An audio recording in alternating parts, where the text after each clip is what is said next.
आध्यात्म और आध्यात्मिक जगत से जुड़े रहने के लिए वास्तविक आध्यात्म से जुड़े रहने के लिए इस चैनल से जुड़े रहिए। मैं चैनल से जुड़ने का आग्रह इसीलिए नहीं कर रहा हूँ कि मेरा नाम हो या प्रचार हो या मैं किसी प्रकार से कोई बड़ा प्रवक्ता बनूं। मैं सिर्फ अपने अनुभव, जो मेरे आध्यात्मिक अनुभव हैं, मैं आपके साथ साझा करने के लिए इस प्लेटफार्म पर, इस मंच पर आया हूँ। तो आध्यात्मिकता क्या है? आज कई धर्म गुरुओं के पास जाइए, आपको आध्यात्म के नाम पर कोर्स बेच रहे हैं, कई तरीके बता रहे हैं। आध्यात्म के अलग अलग मायने, अलग अलग मतलब अर्थ समझा रहे हैं। वे अपने अपने विवेक के अनुसार, अपने अपनी पूर्व धारणाओं के अनुसार, अपने अपने पूर्व में एकत्रित ज्ञान और अपने अपने धर्म शास्त्रों के अनुसार आध्यात्म का वर्णन कर रहे हैं। परंतु वास्तविकता में आध्यात्म है क्या? What is spirituality? आध्यात्म आप किसी एक हिंदू से पूछेंगे तो उसके लिए एक अलग मतलब होगा, मुसलमान के लिए आध्यात्मिकता अलग है, और क्रिश्चियन और सिख और विभिन्न विभिन्न धर्म संप्रदायों वालों के लिए धर्म और अध्यात्म का मतलब भिन्न भिन्न है। परंतु आध्यात्म कोई ऐसी सत्ता नहीं है, कोई ऐसा विचारधारा नहीं, या फिर कुछ ऐसा नहीं है कि जो अलग अलग हो सकती है। जैसे कि हम लोगों में प्रेम, चाहे वो हिंदू का हो चाहे मुस्लिम का हो, मुस्लिम माता का अपने मुस्लिम बच्चे से, या हिंदू बच्चे का हिंदू पिता से, या सिख पिता का सिख बच्चे से प्रेम है, वो यूनिवर्सल है। यूनिवर्सल मतलब उसमें किसी प्रकार की कोई बाहरी लाग लपेट नहीं है, वो प्राकृतिक है। तो ऐसे ही एक आध्यात्म होगा जो यूनिवर्सल आध्यात्म होगा, जो जिसमें किसी प्रकार का कोई रंग नहीं होगा। मैं रंग मिलने के बाद अपने मुसलमान का बच्चा अपने बाप को अबू बुलाता है, हिंदू का बच्चा पिता बुलाता है, तो वो रंग लाख लपेट लगने के बाद है, लेकिन रिश्ता है अपने पिता से उसका बेटे का ही। और वो रिश्ता आप समझ रहे हैं, वो नाम अलग अलग हो सकते हैं। तो अध्यात्म के लाग लपेट को हटाने के लिए जो हमारे विभिन्न धर्म गुरुओं ने, धर्माचार्यों ने उसको बना के आज रख दिया है, हमें स्पष्ट रूप से आध्यात्म को समझना पड़ेगा। है आखिर आध्यात्म क्या? आध्यात्म स्पष्टता अपने ही आप में एक पूरा का पूरा वाक्य है, अपने ही आप में अपने आप को समझाता है कि मेरा लक्ष्य क्या है। अगर हम उसको गहरी दृष्टि से देख पाएँ, गहरे दृष्टिकोण से देख पाएँ, तो हमको बताता है आध्यात्म मतलब आओ ध्याय आत्मा को। इससे वो अपने आप में ही पूर्ण वाक्य है, अपने ही आप में अपने लक्ष्य को दर्शा रहा है, बता रहा है कि अगर आप मुझको अपनाते हैं या मेरी राह पर चलते हैं तो आप आत्मा को प्राप्त होंगे।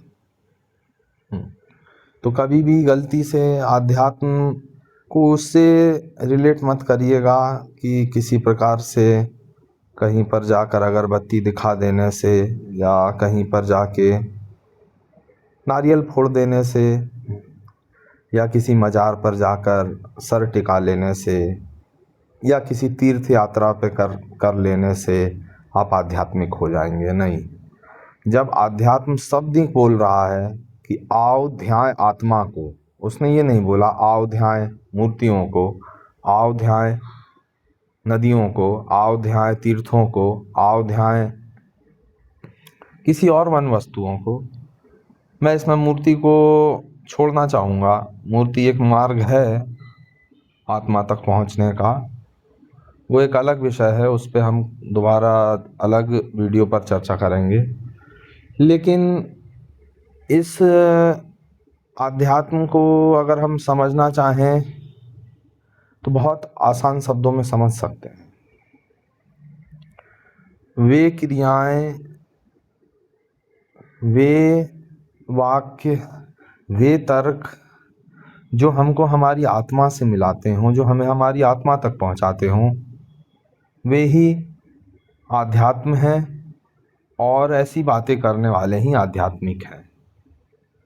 अन्यथा आपको कहीं और सपने दिखाने वाले, आपके शरीर के कष्टों को हरने वाले, आपको इस संसार के परे कुछ विशेष दिला देने वाले, विशेष परिस्थितियाँ, स्वर्ग अपवर्ग इस प्रकार के, तो ये सब हमको उलझाने वाली बातें हैं, हमको कल पे टाल देने वाली बात है। और आध्यात्म कभी भी हमको कल पे नहीं, आज में जीने का, अभी में आने का प्रोत्साहित करता है। वो स्वयं बोल रहा है, आओ ध्याय आत्मा को। आध्यात्म तो आना भी अभी होगा, ध्याना भी अभी होगा और पाना भी अभी होगा। उसने कभी नहीं बोला चलो कल चलें और पाएं आध्यात्म को। उसने बोला आध्यात्म, आ अभी आ और ध्या आत्मा को। इस प्रकार का व्यक्ति ही आध्यात्मिक हो सकता है। जो टालने वाला व्यक्ति है, जो टाल देता है, टालता रहता है, ऐसे व्यक्ति का आध्यात्मिक होना मुश्किल नहीं, नामुमकिन है। तो आध्यात्म से हम समझ पाएँ कि हम आत्मा की तरफ जाने के लिए जो भी प्रयास करेंगे वही आध्यात्मिकता होगी, वही स्पिरिचुअलिटी होगी। और बाकी सब ढकोसलेबाजी है जो तुम्हें आत्मा की तरफ नहीं ले जा रही। मंत्र जाप पे मैंने कुछ बोला था पिछली वीडियो में। मंत्र जाप के कुछ उपाय बताए थे। मैंने उसमें बोला कि किसी नाम को निरंतर जाप करने से मनुष्य एक विशेष हिप्नोटिज्म, एक खास सम्मोहन की अवस्था में चला जाता है, जिसमें विचार शून्य अवस्था होती है। परंतु उसी अवस्था को कुछ देर तक बनाए रखने के बाद वे अलग अलग विचारों में भटक जाते हैं। ऐसा क्यों होता है? ऐसा होता है हमारा परमात्मा के नाम के प्रति पूर्ण समर्पण न होने के कारण। कहीं ना कहीं हमारे मन के अंदर ऐसे कुचक्र हैं जो हमसे नहीं छूटते, और वो तभी छूट सकते हैं कि जब तक कि हम ये ना मान लें कि कोई ऐसी शक्ति है जो हमारे उस कुचक्र के कारण को ख़त्म कर देगी या उसका प्रभाव ख़त्म कर देगी और मुझे गहरे ध्यान में उतार देगी। नाम तो कईयों हैं, जैसे कि पीने के लिए कईयों पेय पदार्थ होते हुए भी हम पानी का सेवन करते हैं। ऐसे ही कईयों नाम लेने के लिए हैं इस धरती पर, लेकिन हम ईश्वर के ही नाम का स्मरण करते हैं। वस्तुतः ऐसा क्यों है? इसकी अगर हम भारतीय दर्शन में जाएं तो सबसे ऊंचे में हमको राम के नाम को लेने को कहा जाता है। क्या है राम के नाम में ऐसा विशेष? इसको समझना जरूरी है। राम अपने आप में एक महामंत्र है। राम केवल एक मंत्र नहीं, ये बीज मंत्र है। इसको अगर आप संधि विच्छेद करें इसको, तो ये रा ओ रा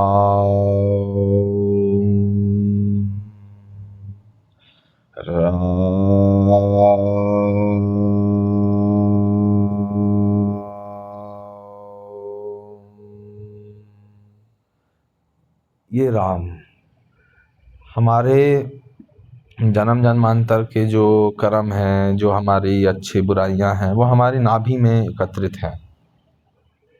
इस नाभि में हमारे सभी अच्छे बुरे कर्म हैं और इस जन्म का, इस धरती पे होने का, प्रेजेंट होने का केवल यही एक मूल उद्देश्य है कि हम हमारे कर्म को शून्य कर पाएं। राम मंत्र विशेष इसलिए है क्योंकि ये ध्यान और चक्र दोनों पे काम करता है। इसीलिए राम के नाम के जापक जिन ऊंचाइयों तक पहुंच पाए, जिन रहस्यों को जान पाए, शायद वे दूसरे नाम जापक न जान पाए। वस्तुतः ऐसा क्यों हुआ? वे स्वादिष्ठान चक्र से उनके कर्म उठते गए रा से। ये चक्र कुछ इनकी व्यवस्था इस प्रकार से है, यूँ समझिए जैसे कि घड़ी में आपने कभी टूटी हुई घड़ी में देखा होगा एक पहिया, जो गोल पहिया घूमता है, तो एक पहिया घूमता है तो उसके घूमने के साथ दूसरा पहिया भी घूमता है और घड़ी चलती है। खुली हुई घड़ी की अवस्था में देखा, कभी बचपन में आपने उसको टूटी हुई देखी हो, तो वो चलता है। तो इसी प्रकार से जब हमारा एक चक्र जागृत होता है, 7 चक्र मेन है हमारे, 7 का अगर आप जोड़ा बनाएंगे तो 7 पहियों में आपको 3 पहियों का घूमना जरूरी है, अगर आपको 7 पहियों को एक साथ चलाना हो। तो राम, इसमें रास रम मंत्र जो है हमारे नाभि का मंत्र है, ये हमारे कर्मों को ऊपर उठा के हमारे तीसरे नेत्र, आज्ञा नेत्र के बीच में ले आता है, जिसका मंत्र है ओम। और इसी ओम से हमारे तीसरे नेत्र में अग्नि उत्पन्न होती है और हमारे कर्म भस्म हो जाते हैं, हम कर्म शून्यता की तरफ चले जाते हैं। इसीलिए राम नाम का जापक व्यक्ति आपको स्वभाव से बहुत निर्दोष देखने को मिलेगा, उसमें आपको कोई छल छपट नहीं देखने को मिलेगा और वस्तुतः बहुत गहरा ध्यानी भी होगा। तो राम के मंत्र की ये महिमा है। मंत्र की महिमा अगर हम वैज्ञानिक दृष्टिकोण से जानकर अगर करें तो हम बहुत जल्दी उसका लाभ उठा पाएंगे।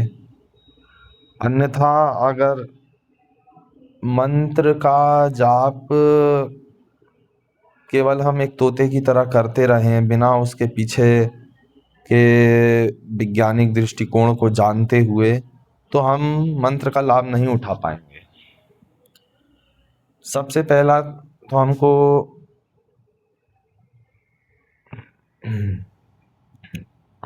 सबसे पहले तो हमको ये समझना होगा कि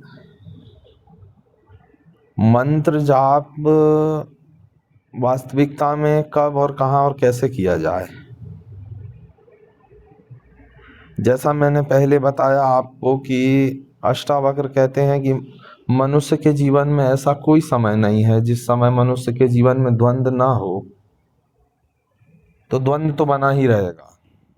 अभी आप इस वीडियो को देख रहे हैं तो भी एक द्वंद्व बना हुआ है, अच्छा है कि बुरा है, सुनना चाहिए नहीं सुनना चाहिए। ऐसे तो बहुत से आए, बहुत से गए, बहुत से सुना रहे हैं, लेकिन प्राप्त कुछ नहीं हो रहा है।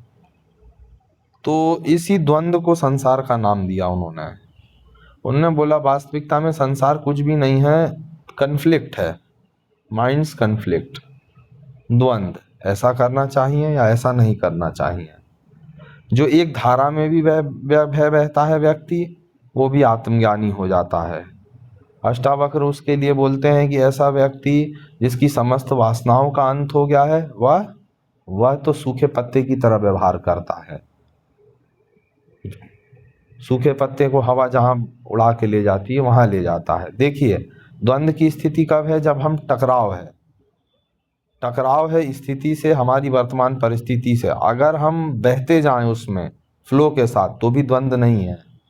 तो हमें बहते हुए न टकराने की स्थिति उत्पन्न नहीं करती, बहते हुए कि हाँ जो है जैसा है उसको मैं मानता हूँ, मैं इसको परिवर्तित नहीं कर सकता अभी, अगर नाम जापक होना है तो। नहीं तो उसके अलावा और भी कई अन्य मार्ग हैं।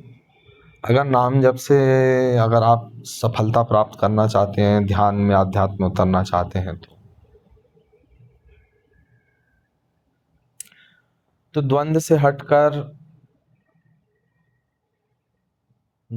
हटकर उसी समय, जिस समय आप बैठते हैं अपने परमात्मा के सामने, कुछ समय उसके साथ बिना कुछ मांग के, बिना अपनी वासना के मैले वस्त्रों को उतार कर, बिल्कुल जैसे एक नग्न बच्चा अपनी माँ के गोद में रहता है, बिल्कुल निश्चल निष्भाव, उसमें कोई अपनी माता से कोई मांग नहीं रहती है, बस वो प्रेम का एक संबंध, एक प्रेम का एक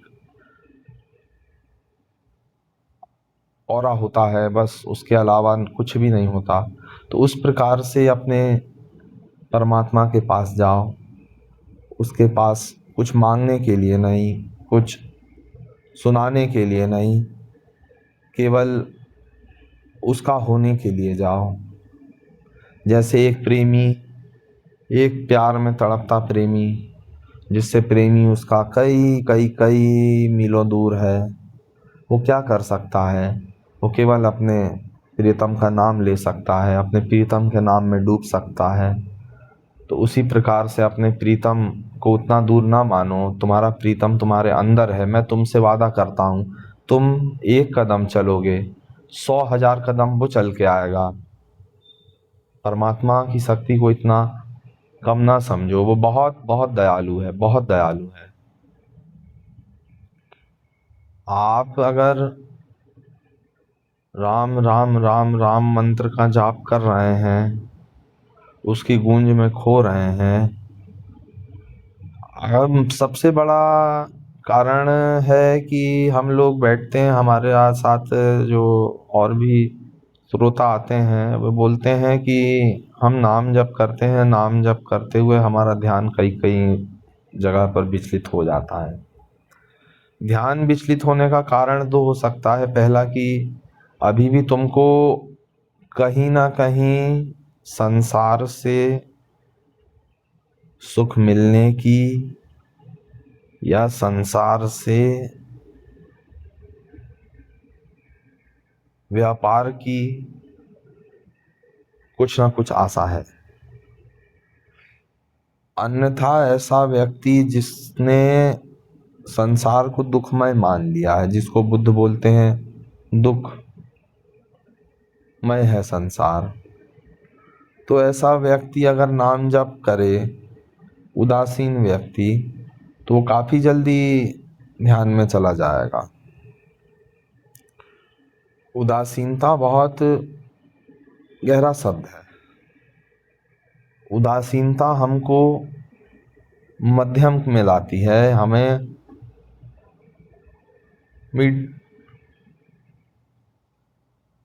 बीच में लाके खड़ी करती है, जो कि बुद्ध का मार्ग है, और उदासीनता ही शिव का मार्ग है। उदासीन हो जाना, आपने देखा होगा हर्ष में आप बहुत प्रसन्न चित्त हैं, आप कभी ध्यान करने बैठे प्रसन्न चित्त होकर, किसी बाहरी संसार की अवस्थाओं से या बाहरी सांसारिक घटनाओं के परिणाम स्वरूप आपको प्रसन्नता मिली हो, तो आप ध्यान ना कर पाते हो। लेकिन उससे विपरीत ये कभी आपने कभी देखा हो, आप काफ़ी उदासीन हैं, आपके चित्त में इतनी वृत्तियाँ हलचल नहीं है। उदासीन मतलब कुल मिला के आँख बंद करते हैं, हमारे चित्त में हलचल ना होना, एक शांति का भाव होना। ऐसे भाव में नाम जप करते हुए आप गहरा, कई बार आपने देखा होगा, जो गहरे साधक होंगे, या जो, ऐसा नहीं है कि सब नई साधक सुन रहे हैं, कुछ ऐसे साधक भी होंगे जिन्होंने इस चीज़ को अनुभव किया होगा कि उदासीनता में थोड़ा सा जल्दी ध्यान लग जाता है, या आदमी गहरा उतर पाता है। क्योंकि दोनों तरफ राग और द्वेष है, राग भी लपेट में है और द्वेष भी लपेट में है। उदासीनता मतलब होता है मध्यम, राग मतलब होता है कि चित्त की ऐसी अवस्था जिसमें कि विचारों की विचारों की प्रियता है, विचारों से प्रियता है, विचारों में खेल रहे हैं, विचारों से विचार बना रहे हैं, आनंद आ रहा है। और द्वेष में ये है कि ये विचार क्यों आ रहे हैं, ये विचार क्यों आ रहे हैं, उनसे लड़ाई है, झगड़ा है।